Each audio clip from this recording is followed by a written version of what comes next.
Mga kaibigan, mga kababayan, ngayong araw po ng Biyernes, September 27, 2024, meron po tayong update sa lagay po ng ating panahon. Pero before that, huwag niyo po munang kalimutan i-like at i-subscribe po ang ating YouTube channel para ma-update ko po kayo sa mga susunod po na weather update natin. So mga kaibigan, ang pagtatala po natin sa lagay ng ating panahon, ito pong low pressure area na meron pong layo na 715 kilometers east of Itbayat, Batanes.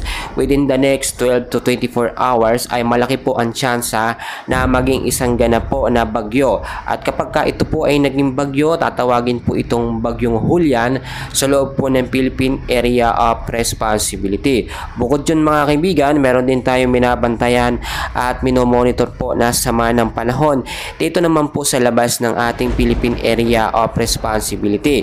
Ito pong tropical depression, bagyo na po ito na mahina na nasa labas ng PAR na may layo pong 2,635 kilometers east of Central Luzon po mga kaibigan. Bukod po dyan, meron ding isang low pressure area pa ang namataan na may lokasyon pong 1,460 kilometers east of Eastern Visayas. So mga kaibigan, banta po ito, no?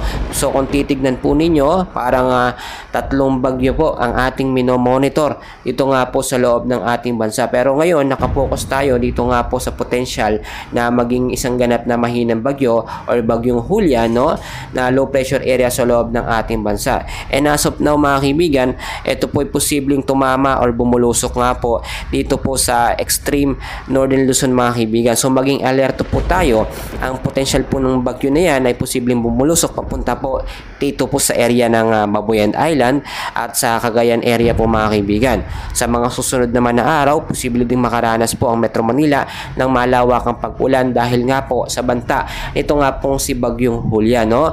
Kaya naman maging alerto at maging handa tayo. Ngayon pa lamang po mga kaibigan ay binabalaan na po tayo. Ulitin ko lamang po, LPA sa may silangang extreme northern Luzon ay inaasahang magiging isang ganap na bagyo sa loob po ng 12 hanggang 24 oras mga kaibigan. Maging handa tayo. So yung forecast weather condition natin, narito po yung mga lugar po na apektado nitong low pressure area. Sa area lamang po ng Batanes, buong Batanes po mga kaibigan, maulap na kalangitan po ang mararanasan. Meron po mga isolated light rains and heavy rainfalls pagdating po sa gabi. Madalas po nating nararanasan yan mga kaibigan. Dahil po yan sa banta ng low pressure area na potential na maging si bagyong Julian. Sa Metro Manila po at the rest ng ating bansa, patuloy din po makakaranas ng maulap na kalangitan dahil po sa low pressure area at sa localized thunderstorm. So ngayon pa lamang po, maging handa tayo sa posible pong banta ng biglaang pagbabaha at sa mga matataas na lugar naman po, sa mga landslide prone area, no, sa mga mountainous area, mag-ingat po kayo sa mga biglaang pag-uulan po mga kaibigan. Dahil hindi po natin masasabi ang lagay ng panahon, pabago-bago po yan. Mas maganda pong naka-inform tayo at aware tayo, no, kung nasaan na yung area. Ito nga pong si bagyong Julian, no, potential na bagyong Julian mga kaibigan. Tulad na rin na aking sinasabi mga kaibigan, bakit po nagkakaroon ng sunod-sunod na bagyo? Dahil noong mga nakaraan, tinalakay po natin ang storm break dahil medyo mainit na ang panahon, may easterlies na pumasok, pero bigla naman pasok etong ITCC. Ano yung ITCC po, no?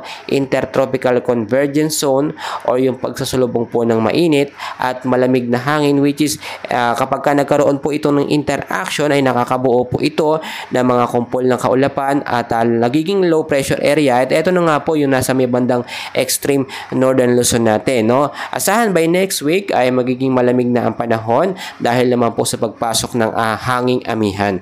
So yun lamang pong update sa lagay ng ating panahon. And please huwag kalimutan i-like at i-subscribe ang ating YouTube channel. Maraming salamat po mga kababayan.